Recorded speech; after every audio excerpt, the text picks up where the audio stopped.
me Tiago. I don't know who's Marco. I just hit this lotto. I'm building up my cargo.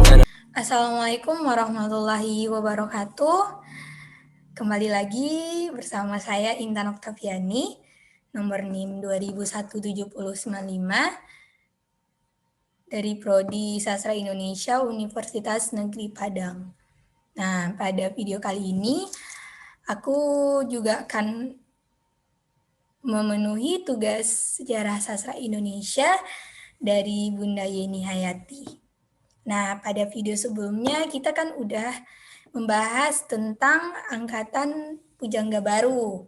Nah, pada video kali ini kita akan membahas puisi dari angkatan 45. Nah, seperti yang sudah ditampilkan, bahwa kita akan membahas puisi Aku, karya Chairil Anwar.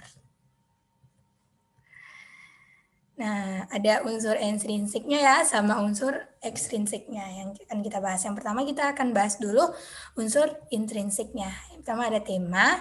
Tema dari puisi Aku ini menggunakan tema tentang kegiatan hidup seseorang yang ingin selalu memperjuangkan haknya tanpa merugikan orang lain.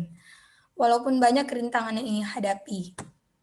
Dari judulnya juga terlihat bahwa puisi ini menceritakan kisah aku yang mencari tujuan hidup. Selanjutnya ada pemilihan kata atau diksi.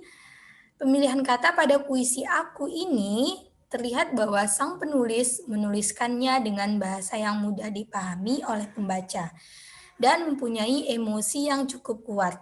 Walaupun pada beberapa kata yang terasa ganjil bila diucapkan, seperti kata peduli yang seharusnya peduli, tetapi tidak mengurangi makna yang terdapat dalam puisi tersebut. Selanjutnya ada nada dan suasana. Nah, nadanya yaitu tentang penulis yang menggambarkan nada-nada yang berwibawa, tegas, lugas, dan jelas dalam penyampaian puisi ini.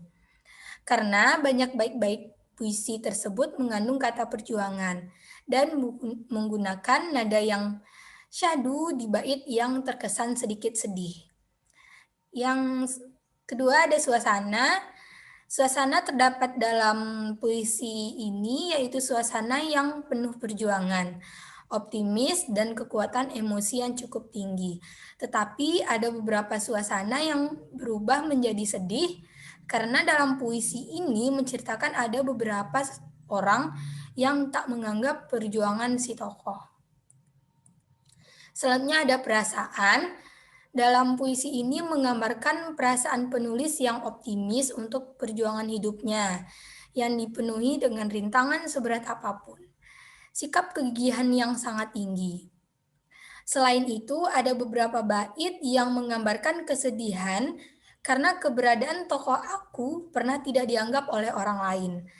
Dan tokoh aku yang berpesan agar tidak menangisinya ketika ia meninggal nanti.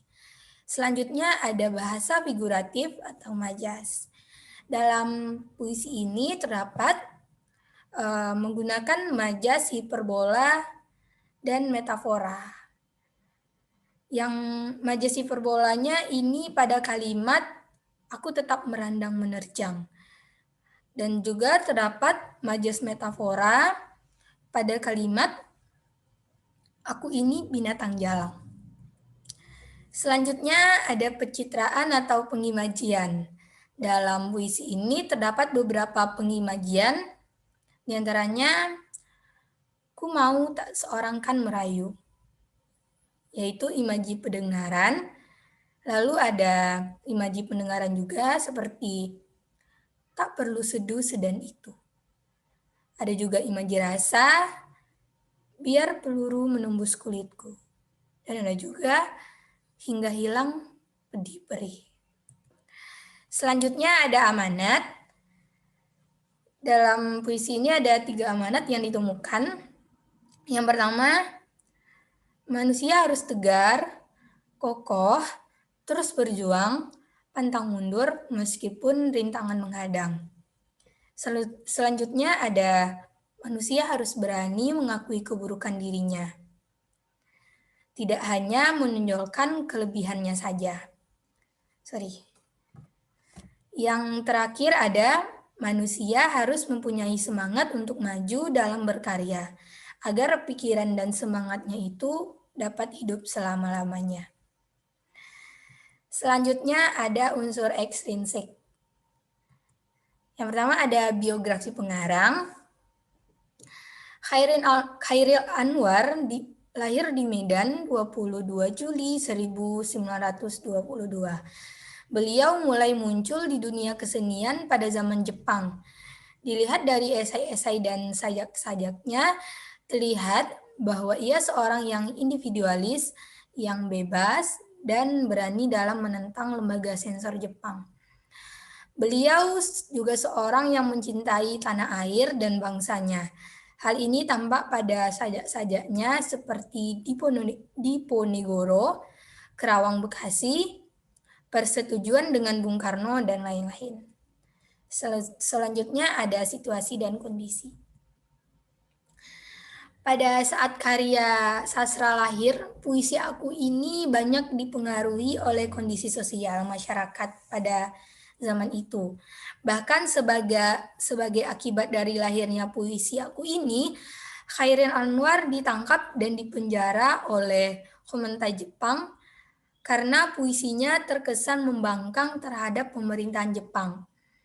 Puisi aku yang ditulis pada 1943 ini, di saat zaman pendudukan Jepang, kondisi masyarakat pada saat itu sangat miskin dan menderita.